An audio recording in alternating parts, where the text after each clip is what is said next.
The hospital monitor screamed in my ears as Daniel's polished shoes clicked toward the door. "It's over, Naomi," he said, not even looking back. "I'm marrying Lena." My bruised cheek throbbed, my heart shattered. But he didn't know the secret I was hiding. Days ago, my signature sealed a $30 billion deal, making me one of the richest women alive. As he walked out, abandoning me in that sterile room, I swore he'd regret it. But would I crush him with the truth now, or let him drown in his own greed? Welcome back, my family and friends. I've missed you all so much. Thank you for sticking with me. Your love and support truly mean the world. Creating these stories takes hours of writing, research, and editing. So if you're enjoying this, please take a moment to hit the subscribe button, like the video, and drop a comment letting me know where you're watching from. Your support helps us keep bringing you powerful and meaningful stories you won't want to miss. Now let's continue. The fluorescent lights of the hospital hallway still burned in Naomi's memory long after she was discharged. Each time she closed her eyes, she heard the click of Daniel's shoes, the sound of a man walking away from vows he had once whispered like sacred scripture. Yet when she returned to her penthouse apartment, a space they had once chosen together, she felt no urge to drown in the remnants of their life. Instead, she moved with the deliberate grace of someone who had already rehearsed her next move. The apartment was quiet. Too quiet. Daniel's things were gone. His monogrammed cufflinks no longer glinted on the dresser. His cedar-scented cologne no longer lingered in the hallway. Naomi exhaled, not with sorrow but with a peculiar calm. Let him strip the place bare, she thought. He has no idea what's coming. 2 years earlier, Naomi Lewis had been the picture of corporate precision. A Harvard-trained strategist, she was the kind of woman who could predict a market swing 3/4 in advance. Her natural talent for negotiation had made her the youngest senior vice president in the history of Titania Systems, a multinational tech powerhouse. But it wasn't boardroom triumphs that defined her. It was the quiet, relentless drive to build something that mattered. When her father's small startup had collapsed under predatory contracts, Naomi had promised herself she'd master the very game that had destroyed him. Daniel had seemed at first to understand. They'd met at a venture capital conference in San Francisco. Him a polished investment banker with a devastating smile, her a rising star with eyes full of calculated fire. Their first conversation had stretched past midnight over an abandoned hotel bar table. He'd listened, rapt, as she spoke of sustainable technology and the future of digital medicine. He'd teased her about working too hard and promised to be her equal in ambition. For years, it had felt like a partnership. He poured wine while she drafted proposals. He booked spontaneous weekends in Paris when she closed major deals. Their wedding, a cliffside ceremony with only 50 guests, had been the perfect merging of passion and strategy. But ambition, Naomi learned, can wear a different mask. The first crack appeared 18 months into the marriage. Daniel's late nights at the office became routine, then unexplained. The glow of his phone in the dark took on an almost sinister hue. Naomi noticed the subtle shifts, his cologne growing sharper, his laughter on calls quieter, more private. Then came the charity gala. Across the ballroom, Naomi spotted Samantha Caldwell, heiress to a shipping fortune, draped in emerald silk, her smile the kind that swallowed rooms whole. Daniel's eyes had lingered a beat too long. When Naomi confronted him, he brushed it off with a laugh. "Networking, darling. Samantha's father sits on 3 boards recording." She wanted to believe him. For months she tried. But trust, once cracked, has edges that cut deeper with every doubt. Ironically, it was in those same months of suspicion that Naomi found her greatest professional opportunity. Titania Systems had been quietly negotiating the purchase of Astra Farm, a revolutionary biotech firm whose AI-driven diagnostics promised to transform global healthcare. The acquisition, rumored to be the largest private tech-biotech merger in U.S. history, would hinge on Naomi's strategy. While Daniel whispered secrets to his mistress, Naomi drafted contracts late into the night, her mind a fortress of focus. 3 weeks before the hospital incident, the final signatures were secured. Titania, with Naomi at the helm of negotiations, would acquire Astra Farm for $30 billion. Her own bonus and equity stake, negotiated with quiet precision, would make her one of the wealthiest self-made women in the country. But Naomi told no one. Not even Daniel. Not because she doubted the magnitude of her success, but because she wanted, for once, to savor a victory without explaining it. She could not have known how perfectly timed her silence would be. When she slipped on the wet marble lobby floor of Titania headquarters, a A simple accident that fractured her wrist and bruised her cheek. Daniel had arrived at the hospital brisk and aloof. He had glanced at his phone between doctor updates. He had already made his choice. And then he left her, trading vows for wealth he thought she could never match. Naomi walked to the floor-to-ceiling windows of her penthouse and looked out over the glittering city. Her reflection stared back. A black woman with braids pulled into a neat bun, eyes fierce despite the fading bruise. She thought of the young girl who once watched her father's dream collapse, of the vow she had made to build a fortune no one could take from her. Daniel believed he'd chosen power. But Naomi held something far greater. The kind of power that doesn't need to be flaunted, only unleashed when the time is right. Have you ever kept a life-changing success private, waiting for the perfect moment to reveal it? Share your thoughts in the comments. Naomi's secret is about to change everything. Morning sunlight spilled across the penthouse like molten gold, but Naomi barely noticed. She stood at the marble kitchen island, a mug of untouched coffee cooling in her hand. The city below throbbed with its usual Monday urgency, taxis honking, elevators whirring, ambition buzzing in every high-rise. Daniel's absence was no longer a void, it was a challenge. Her phone chimed. A new message. From Clara Mendez. Subject: Your NDA window expires in 48 hours. Naomi's lips curved into the first real smile she'd felt in days. Clara, Titania's head of legal strategy, was more than a colleague. She was Naomi's quiet confidant, a woman whose brilliance in contract law had turned more than one boardroom into a battlefield. Naomi opened the email.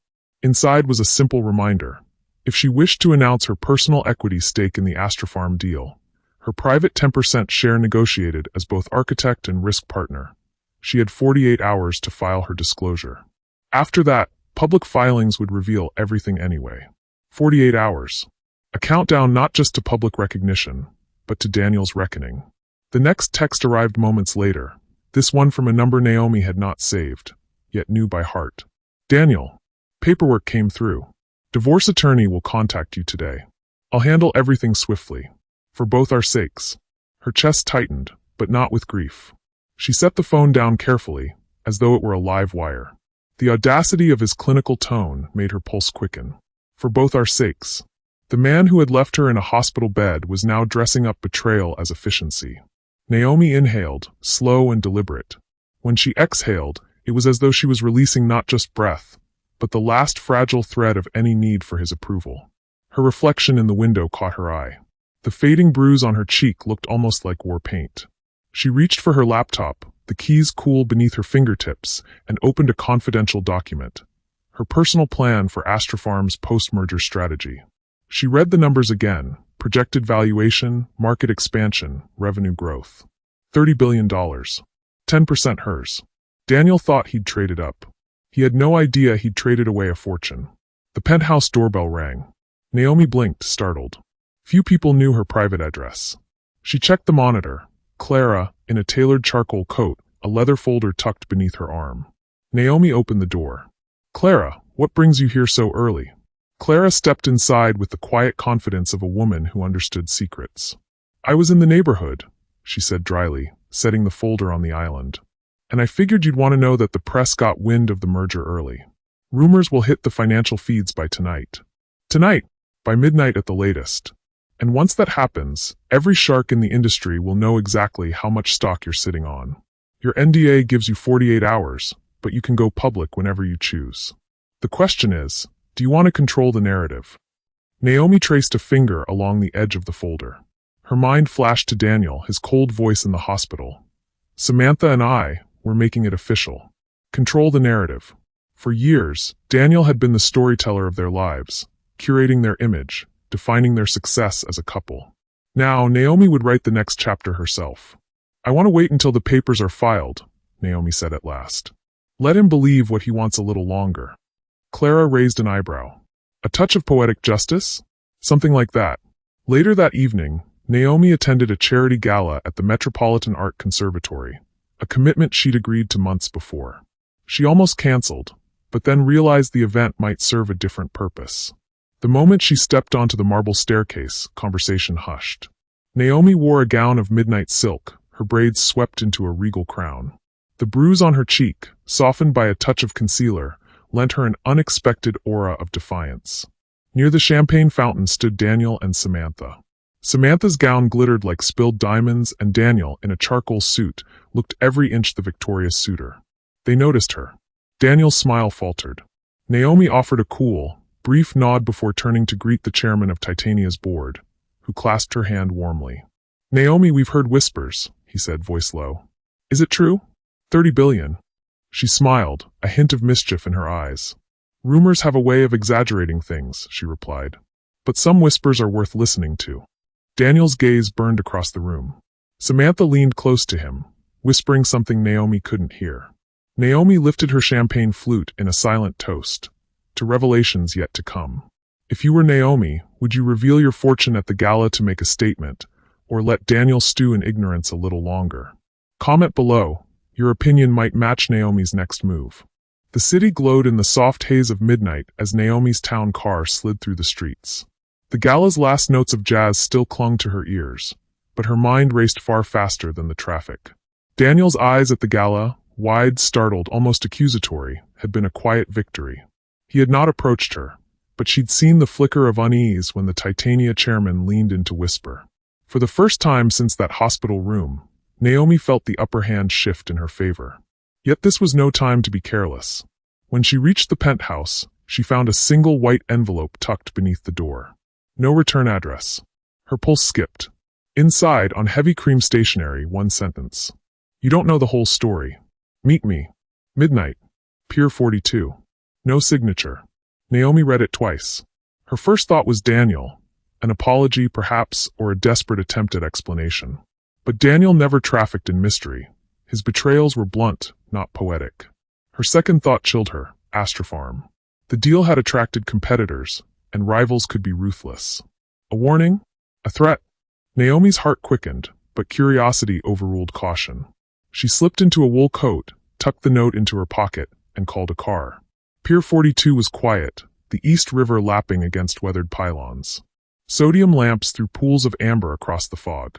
A figure emerged from the mist, tall, broad-shouldered, his overcoat collar turned high. Naomi tensed.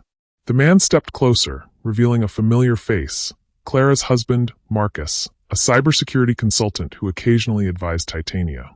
"Marcus?" Naomi whispered. "Why the theatrics?" He held up his hands, palms open. "Sorry for the cloak and dagger. But you need to hear this before the press explodes tomorrow." "What is it?" Marcus's voice lowered. "Daniel. He's been making calls, asking questions about Astrofarm. Someone tipped him that Titania is about to close the biggest deal in tech history. He's trying to find out who stands to profit most.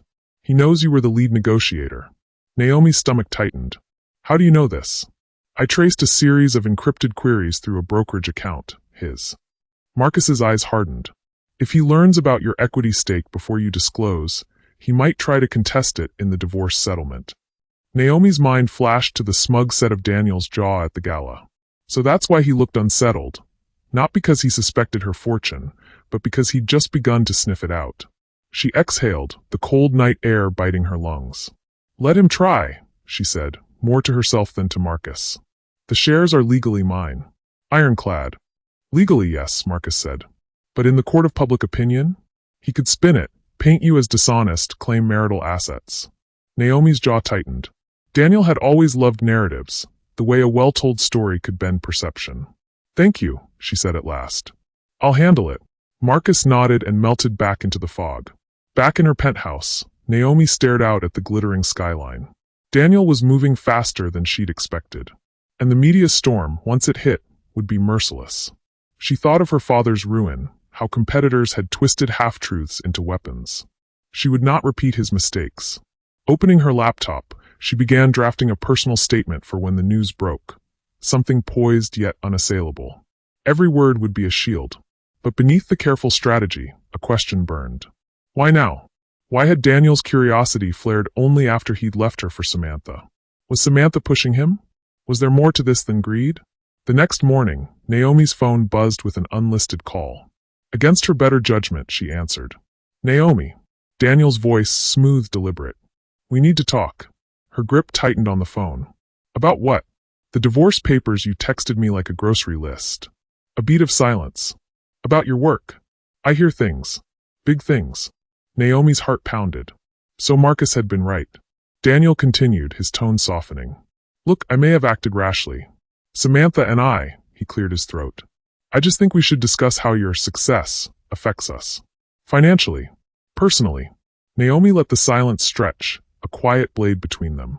Daniel, she said finally, her voice even. Whatever you think you're entitled to, you're mistaken. My work is mine. You made your choice. He exhaled, frustration flickering through the line. Naomi, be reasonable. We were partners. No, she interrupted, calm and cold. Partners don't abandon each other in a hospital room. The line went dead. Naomi set the phone down and closed her eyes. The chessboard was clear. Daniel had made his move. Now it was hers. She would not simply protect her fortune. She would rewrite the story entirely. Daniel is now sniffing around Naomi's secret. If you were in her position, would you confront him directly with the truth, or wait for the world to reveal it and watch his shock unfold? Share your thoughts in the comments. The financial world woke to chaos the next morning. Naomi's phone lit up in a storm of notifications before the first streak of dawn cut across the Manhattan skyline. Headlines from every major outlet scrolled across her screen. Titania Systems acquires Astra Farm in record $30 billion deal. Lead strategist Naomi Lewis credited with landmark negotiation. Industry sources. Lewis holds private 10% equity stake. Her name blazed across every feed, her photo, braids perfectly arranged, eyes sharpened with quiet intelligence, splashed beside numbers that made even seasoned analysts gasp.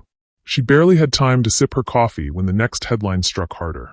Investment banker Daniel Lewis seen at private club with heiress Samantha Caldwell. Rumors of secret engagement. A hollow laugh escaped her. So he had made their betrayal public now that he suspected her fortune. Classic Daniel. Control the narrative before the truth controlled him. But then the doorbell rang. Naomi froze. 6:15 a.m. No one civilized arrived at this hour. Through the peephole stood Clara, face pale beneath the morning light. Naomi opened the door. What's happened? Clara stepped inside, breathless. Marcus found something you need to see. She placed a tablet on the counter, pulling up an encrypted document. Naomi's stomach tightened at the subject line. Draft petition for injunction, Lewis versus Lewis. It was a preliminary court filing. Naomi scanned the text, heart thudding. Daniel was seeking an emergency injunction to freeze all marital assets, including any equity acquired during their marriage, until the divorce was finalized. He filed this at 5 a.m., Clara said. It hasn't gone public yet, but it will within hours. Naomi gripped the counter to steady herself. He wants to block my shares? Clara nodded. If the court grants it, it could delay your control of the Astra Farm stake for months. Maybe years. The blood roared in Naomi's ears. But the shares were negotiated in my name only, and Titania's legal team cleared them as separate property. Yes, Clara said gently, but Daniel's lawyers are claiming you used marital resources, your combined wealth and status, to secure the deal. They'll argue it's community property. Naomi's breath came fast, like she'd been punched. Daniel wasn't merely trying to profit. He was trying to trap her. Her phone buzzed, a text from Daniel. We need to talk. Face to face. Noon. Caldwell Tower, 42nd floor. Come alone. Naomi stared at the screen. Caldwell Tower, Samantha's family's corporate headquarters. The arrogance of it made her teeth clench. Don't go, Clara urged. He's cornered. This is strategy. Naomi closed her eyes. Exactly. And if I don't hear him out, he'll claim I refused negotiation. Clara hesitated, then placed a reassuring hand on her friend's arm. Then be careful. He's not the man you married anymore. Caldwell Tower rose like a blade of glass above Midtown. Naomi's reflection followed her in every pain as she stepped into the private elevator. The 42nd floor opened onto a marble foyer, so pristine it almost gleamed. Daniel waited by the window, Manhattan sprawling beneath him. Samantha was nowhere in sight. Naomi, he said, voice silky. Thank you for coming. She kept her posture regal, her tone cool. You've already made your intentions public. Why summon me? He gestured to a chair. Sit. Please. Naomi remained standing. Daniel's jaw tightened. Fine. I'll be direct. You've built something extraordinary. But you and I both know the resources, the contacts, half of what positioned you to negotiate that deal, came from our marriage. My introductions, my connections. Naomi cut him off. Your introductions? Daniel, I was closing international contracts before you even learned how to read a term sheet. He flinched but pressed on. I'm not denying your brilliance. I'm asking for fairness. 10% of $30 billion, $3 billion. We can avoid a drawn-out legal battle. Give me half of your stake, and I'll withdraw the injunction today. Naomi's laugh was as sharp as breaking glass. Half of my stake? You left me in a hospital bed to marry a woman whose father's money you've been courting for months. And you call this fairness? Daniel's face hardened. Business isn't about sentiment. It's about leverage. And right now you're exposed. She stepped closer, her voice low and lethal. No, Daniel. I am not exposed. You are. And by noon today, the world will know it. He blinked. What are you talking about? Naomi smiled, a slow, dangerous curve. Did you think Marcus wouldn't trace your encrypted brokerage queries? The courts will see you attempting to manipulate market information before filing your injunction. It's called insider trading, Daniel. His complexion blanched. That's not. Save it, she said. Withdraw the petition. Publicly acknowledge that my stake is my own. Or I release the evidence by the end of the day. For the first time since she had known him, Daniel's confidence faltered. His mouth opened, then closed. The man who had abandoned her for wealth was suddenly the one cornered. You wouldn't, he whispered. Naomi met his gaze, unblinking. Try me. Silence stretched like a live wire. Outside, the city roared, taxis, sirens, life in motion. Finally, Daniel looked away, his shoulders sagging. I'll withdraw it, he said quietly. Naomi turned to leave, pausing at the door. This is not revenge, Daniel. This is clarity. You walked away from love for money. And in the process, you lost both. Back in the elevator, Naomi's hands trembled, not with fear but with release. For years, she had fought to prove herself in a world that doubted her. Today, she had drawn the line no one would ever cross again. Daniel tried to trap Naomi legally. If you were in her place, would you have threatened to expose him, or trusted the courts to protect your rights? Comment below. Your take could spark a heated debate. Naomi expected relief to wash over her after Daniel's quiet capitulation. Instead, a strange hollowness settled in her chest, like standing at the center of a silent storm. The elevator doors slid open to the bustling lobby of Caldwell Tower. Cameras flashed, reporters shouted questions about the Astrofarm deal, but their words blurred into static. She moved through the crowd as if in a dream, her mind replaying every detail of the confrontation. Yes, she had stopped Daniel's legal ambush. Yes, she'd exposed his hidden trading attempts. So why did victory taste like ashes? Back in the penthouse, the city's twilight glow felt cold. Naomi kicked off her heels and wandered from room to room. The silence pressed in with an almost physical weight. Her father's old leather briefcase sat in a corner of her study, a relic she kept more for memory than function. She crouched, running a hand across the worn handle. Inside lay the faded business plans of his long-vanished company, diagrams of hope once crushed by ruthless competitors. She remembered being 10, watching him pack those papers after a hostile takeover. The night he told her, voice thick with regret, "Promise me, Naomi, never let them take what you've built." She had kept that promise. But at what cost? Naomi sank into the leather armchair. The quiet ache she had been ignoring all day began to surface, not rage but grief. Grief for the marriage that had begun with whispered dreams and ended in a hospital room. Grief for the love she once believed unshakable. Tears she'd held back for weeks slid hot and unbidden down her cheeks. Her phone vibrated on the desk. A message from Clara. The media is wild. You're trending #1 worldwide. But some outlets are framing this as a bitter divorce. Call me when you can. Naomi stared at the screen, her vision blurring. A bitter divorce. Was that what it had come to? The narrative, her story, was already being shaped by strangers. Headlines would reduce her to a caricature. The scorned wife, the billionaire strategist with a broken heart. Even when I win, she thought bitterly, they will rewrite me. The next knock on the door startled her. It was nearly midnight. When she opened it, Clara stood there, coat hastily thrown over pajamas, eyes warm but worried. I saw the coverage, Clara said softly. And I saw your face on TV. You look tired. Naomi tried to smile. Occupational hazard. Clara stepped inside, setting down a small paper bag. The comforting aroma of chamomile tea drifted out. Thought you could use this. Naomi's voice wavered. I thought when I finally beat Daniel at his own game, I'd feel something. Instead I feel empty. Clara sat opposite her. That's because what you wanted wasn't just to win.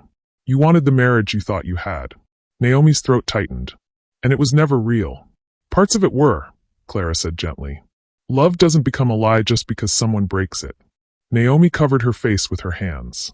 I gave him everything, my trust, my time, and he threw it away for a shortcut to wealth he didn't even need. Clara reached across the table, squeezing Naomi's hand. He threw himself away. Don't let that define you. For a long time they sat in silence, the city lights blinking like distant stars. Naomi listened to the hum of traffic, the quiet whistle of wind against the glass. The ache in her chest was raw but clarifying. She was mourning not just Daniel, but the version of herself who once believed that love alone could safeguard a future. When Clara finally left, Naomi wandered to the terrace. The night air was sharp and bracing. Far below, the city pulsed with endless possibility. She thought again of her father's words, never let them take what you've built, and realized that victory was never about the money. It was about the freedom to define her own story. And yet, she felt the loneliness of standing at the summit alone. Her phone buzzed once more. A new message. This time not from Clara, not from Daniel. From a number she hadn't seen in years. Naomi. Heard about the deal. Congratulations. Eli. Her breath caught. Eli Morgan, the college sweetheart she had once loved with a quiet, unshakable certainty. The man she had left behind when ambition carried her to Titania. For a long moment she simply stared at the message, memories flickering like old film. Late-night coffees in a cramped dorm, whispered plans for a shared future, the gentle steadiness of someone who never saw her success as a threat. A single line from the past, arriving in the darkest hour. Naomi stepped back inside and closed the terrace door against the chill. The emptiness was still there, but now it felt less like a void and more like a pause. A space waiting to be filled, not by revenge or headlines, but by something more enduring. She wiped her eyes, exhaled, and allowed the smallest smile to return. When triumph feels hollow, what truly fills the gap? New success, reconciliation, or something deeper? Share your thoughts in the comments. Naomi's next choice may surprise you. The city was still draped in midnight blue when Naomi finally drifted into a restless sleep. Dreams came in fragments. Her father's laugh, the creak of her childhood porch swing, the steady heartbeat of a life before ambition consumed every breath. She woke just before dawn, the first blush of sunrise staining the horizon in soft pinks and golds. The penthouse was hushed except for the distant hum of traffic far below. Naomi rose, bare feet brushing the cool marble floor, and wandered to the kitchen. The scent of Clara's forgotten chamomile tea still lingered faintly. She poured herself a glass of water, letting the icy chill ground her. For the first time in weeks, her mind felt startlingly clear. She thought again of her father's old briefcase. Pulling it onto the counter, she flipped the brass latches. Inside, the yellowed papers smelled faintly of cedar and thyme. She found a notebook with her father's looping handwriting. On the first page, legacy is not measured by what you own, but by what you leave in others. Naomi traced the faded ink with a trembling finger. The words landed like a quiet revelation. She had spent years proving that she could outsmart the wolves of business, securing wealth beyond imagining. Yet, what did it mean if the price was isolation? Daniel's betrayal hurt, yes. But the real wound was deeper. She had allowed his actions to make her believe she was alone. The truth was that she wasn't. Her thoughts drifted to Clara, her unwavering friend. To the young interns in Titania who looked up to her, who whispered that she'd shattered glass ceilings. To the quiet strength of the women in her life, her late mother, her grandmother, who'd faced hardship with unshakable grace. Her story wasn't about Daniel. It never had been. It was about the people she could empower, the lives she could change. And maybe, her gaze fell to the message glowing on her phone screen. It was about the parts of her heart she had locked away. Naomi. Heard about the deal. Congratulations. Eli. Her thumb hovered over the keyboard. After a moment's hesitation, she typed. Thank you. It's been a journey. How have you been? She pressed send before she could second-guess herself. A strange warmth bloomed in her chest. Not a rekindled romance, not yet, but the possibility of connection beyond boardrooms and battles. Later that morning, Clara arrived carrying 2 paper cups of coffee. You're up early, she said, setting a cup on the counter. Naomi smiled. Couldn't sleep. But I finally know what to do. Clara raised an eyebrow. Besides conquering the pharmaceutical industry? Naomi chuckled softly. Something bigger. Something that outlasts deals and headlines. She slid her father's notebook across the counter. Clara read the first line and nodded slowly. Legacy. I'm creating a foundation, Naomi said. Not just scholarships or donations. A platform for women innovators, seed funding, mentorship, global labs. I'll name it after my father. Caldwell Institute for Visionaries. Clara's eyes shone. Naomi, that's perfect. Naomi felt a quiet certainty settle over her. For the first time since Daniel walked out of that hospital room, her heart beat with purpose untainted by vengeance. Her phone chimed again. Eli, doing well. I'm in New York for a conference next week. Maybe we could catch up. Coffee at least. Naomi smiled, a soft warmth spreading through her. She typed back simply. I'd like that. Clara caught the smile and tilted her head. Old friend. Naomi's laugh carried a note of surprise at herself. Something like that. That afternoon, Naomi returned to the hospital where it had all begun. She walked the same corridor where Daniel's back had once disappeared. But now, instead of a hollow ache, she felt only a quiet strength. The nurses greeted her warmly, unaware of the storm she'd weathered. Naomi donated a wing of cutting-edge research equipment to the children's ward in her father's name. As she signed the paperwork, a nurse asked, "What inspired this generosity?" Naomi paused, then smiled gently. A promise, and the reminder that our greatest wealth is what we give away. Walking out into the golden afternoon light, Naomi realized she had crossed an invisible threshold. The betrayal that once defined her now felt like a distant echo. Her life, her legacy, was no longer about what Daniel had taken. It was about what she chose to build. When someone betrays you, do you find healing in forgiveness, in building something new, or in rediscovering old connections? Share your thoughts below. Your perspective might help someone else find their own breakthrough. A week later, the grand ballroom of the Titania Crown Hotel glittered like a galaxy of chandeliers.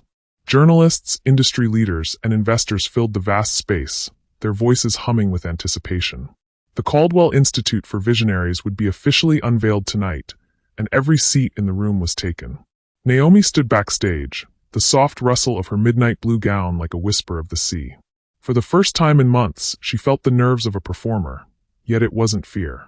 It was the electric thrill of claiming a destiny that belonged to her alone. Clara adjusted the microphone on Naomi's collar and squeezed her hand. Ready? Naomi met her friend's gaze and nodded. More than ready. The MC's voice echoed across the hall. Please welcome Naomi Caldwell, visionary entrepreneur and founder of the Caldwell Institute. Applause swelled as Naomi stepped into the golden light. Cameras flashed, but she kept her eyes on the audience, on the young women seated near the front, eyes bright with hope. She began. My father taught me that true legacy isn't what we keep. It's what we give. Tonight, we launch a global initiative to fund and mentor women who dare to create, to heal, to reimagine the future. This is for every dreamer told they are reaching too high. May you reach higher still. Her voice, clear and unwavering, carried through the hall like a promise. The crowd rose to its feet. Thunderous applause washed over her, but Naomi felt only the quiet joy of a vow fulfilled. As the guests mingled, a ripple of murmurs stirred near the entrance. Naomi turned and saw Daniel. He stood just inside the ballroom doors, tuxedo immaculate, expression carefully neutral. At his side, the rich mistress, Lena, clung to his arm. Yet Naomi saw it instantly. The strain around his eyes, the brittle tension in his smile. He approached, the crowd parting like a tide. Naomi, Daniel said, voice low. This is impressive. She tilted her head, calm as moonlight. It isn't a performance, Daniel. It's the beginning. A flicker of something, regret, crossed his face. I made mistakes. Naomi held his gaze. For the first time, she saw him not as the man who had abandoned her, but simply as a man, flawed, small against the vastness of the life she was building. You made choices, she said softly. And so did I. He shifted, clearly expecting anger or recrimination. Instead, Naomi offered a faint, steady smile. I wish you peace, Daniel. Truly. But my story isn't about you anymore. Daniel swallowed, words failing him. Beside him, Lena's polished confidence faltered, her hand slipping from his arm. Naomi turned away gently, her heart astonishingly light. Clara appeared at her side, eyes wide. That was graceful. It wasn't grace, Naomi said quietly. It was clear. Later that evening, as the ballroom emptied and the city lights shimmered beyond the windows, Naomi stepped out onto the terrace for a breath of cool night air. A voice behind her said softly, "I almost didn't believe you'd text back." Naomi turned. Eli stood there, taller than she remembered, his smile still carrying that easy steadiness that once anchored her world. "You came," she said, a genuine smile breaking across her face. "I heard there was someone rewriting what legacy means," he replied. "Thought I'd better see it for myself." They laughed, the sound blending with the distant city hum. For a long moment, they simply stood side by side, watching the skyline sparkle like 1,000 tiny suns. Naomi felt no rush, no need to label the future. Tonight was not about rekindling what once was, nor about proving anything to the man who had betrayed her. It was about the quiet, radiant knowledge that she had reclaimed her life, and in doing so, had found something even more valuable than a $30 billion deal. Possibility. Eli glanced at her, his voice gentle. "So, what comes next?" Naomi exhaled, the night breeze lifting a strand of her hair. "I build. I mentor. I love. And maybe," she added with a small, hopeful smile, "I rediscover old friendships that still matter." Eli's eyes softened. "Sounds like a future worth investing in." Naomi's laughter, light and unburdened, drifted over the city below. If you stood where Naomi stands now, past betrayal and on the edge of a new future, what would you choose to build next? Share your vision in the comments. The next morning, sunlight spilled through the tall glass panes of Naomi's penthouse, warming the quiet space with a golden glow. The city below stirred with Monday rhythm, but up here there was only the soft hiss of the espresso machine and the low rustle of pages turning. Naomi sat at the kitchen island, her father's weathered notebook open before her. In the margin of one page, one she hadn't noticed before, was a single line written in his firm, looping hand. "When storms come, stand tall, and when the clouds clear, plant something that outlives you." She smiled, tracing the words as though they were a gentle blessing. For the first time in what felt like a lifetime, the ache in her chest was not sorrow. It was a quiet, steady peace. Clara arrived just as the coffee finished brewing, hair still damp from an early workout. She dropped her bag and inhaled the rich aroma. "You're up early again," she said with a knowing grin. "New habit," Naomi replied. She slid a steaming mug across the counter. "Starting my days with something that isn't an emergency." Clara raised her cup in mock salute. To a drama-free morning.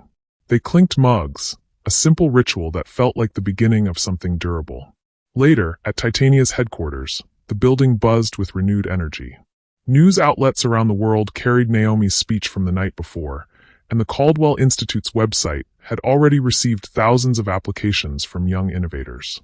Instead of the usual boardroom tension, there was excitement, an atmosphere of hope that reached far beyond profit margins. Naomi walked the halls not as a CEO guarding her empire, but as a mentor ready to lift others. She paused by a group of interns gathered around a computer, their eyes wide as they scrolled through the Institute's mission page. "Remember," she told them, "your ideas matter, no matter who doubts you. Build like the world needs you, because it does." Their faces lit up, and Naomi felt the warm surge of a different kind of success. In the quiet of her office later that afternoon, she found an envelope on her desk, handwritten, no return address. Inside was a single page. "Naomi, you have built something I never could. I don't deserve forgiveness, but I wish you happiness. Daniel." Naomi sat with the note for a long moment. Once she would have craved this apology and demanded it. Now it felt unnecessary. She folded the paper and placed it inside her father's notebook. Not as a keepsake of pain, but as proof that even betrayal could be a chapter, one that no longer defined the story. That evening, Naomi met Eli at a small corner cafe far from the corporate skyline. The place smelled of warm bread and roasted beans, the kind of spot where time seemed to slow. Eli was already there, a book open on the table. When he looked up, his smile held the same easy steadiness she remembered. "You picked a good place," she said, sliding into the seat across from him. "I remembered you liked quiet corners," he replied. "Some things don't change." They spoke for hours about travels and work, about the Caldwell Institute, and the dreams they once shared in late-night dorm rooms. There was no rush, no grand declarations. Just two people rediscovering a rhythm that had always been there waiting. When they finally stepped outside, the city lights shimmered like scattered stars. Eli offered his arm, and Naomi took it, not as a promise, but as a simple acknowledgement of the moment. Days turned into weeks. The Institute's first projects launched: solar-powered clinics in underserved communities, scholarships for young women scientists, partnerships with global innovators. Naomi watched with quiet pride as the seeds she had planted began to grow far beyond her own reach. Every so often, she would pause on her terrace at sunset, the city unfolding beneath her. The pain of betrayal had faded into a distant echo, replaced by a deeper, more resilient joy. One evening, as the sky blazed in shades of copper and rose, Clara joined her on the terrace. "Look at what you've built," Clara said softly. "Your father would be proud." Naomi smiled, her heart full. "He already is. I can feel it." Naomi chose to transform her heartbreak into a legacy that lifts others. If you were in her place, what would you create to outlive pain and betrayal? Share your answer in the comments. Your idea might inspire someone else's new beginning.